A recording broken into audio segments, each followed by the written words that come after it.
अस्सलाम वालेकुम, welcome to my channel. Starting with the name of Allah who is the most merciful and beneficial. आज के lecture में हम कम्युनिकेशन प्रोसेस को डिस्कस करेंगे कि किन प्रोसेस से गुजर के हम अपनी कम्युनिकेशन को बेटर बना सकते हैं या हमारी कम्युनिकेशन किन प्रोसेस से गुजर के दूसरे पर्सन तक मुंतकिल होती है।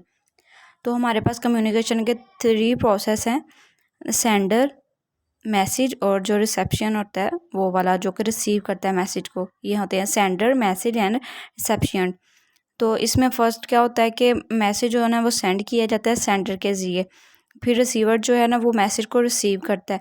ये सारे प्रोसेस से पहले सेंडर जो है ना वो मैसेज को इनकोड करता है। अब इनकोड क्या होता है कि जो मैसेज आपको भेजा गया है ना उसे सही तरह से अंडरस्टैंड करना और उसे अगले पर्सन तक मुंतकिल करना। तो वो इन इम्प्रोप्रिएट वे में वो इसको इनकोड करता है और फिर दूसरे पर्सन तक मुंतकिल करता है या दूसरे ग्रुप में मुंतकिल करता है। इस तरह से हमारे कम्युनिकेशन का प्रोसेस चलता है।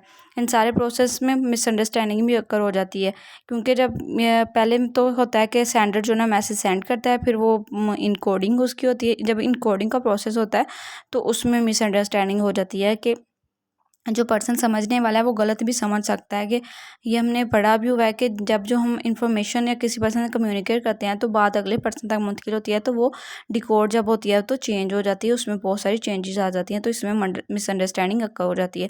तो जब मिसअंडरस्टैंडिंग होती है तो एटलीस्ट जो रिसीवर होता है ना वो फीडबैक देता है उसमें फिर करेक्शन की जाती है और इस तरह से हमारे डिकोडिंग का प्रोसेस भी कंप्लीट होता है, यानी कि हमारे रिसीविंग का प्रोसेस कंप्लीट हो जाता है।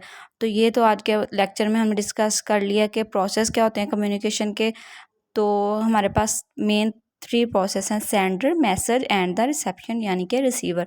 तो ये इन सारे प्रोसेस से गुजर कर हमारी इन्फॉर्मेशन को दूसरे पर्सन तक मुंतकिल किया जाता है।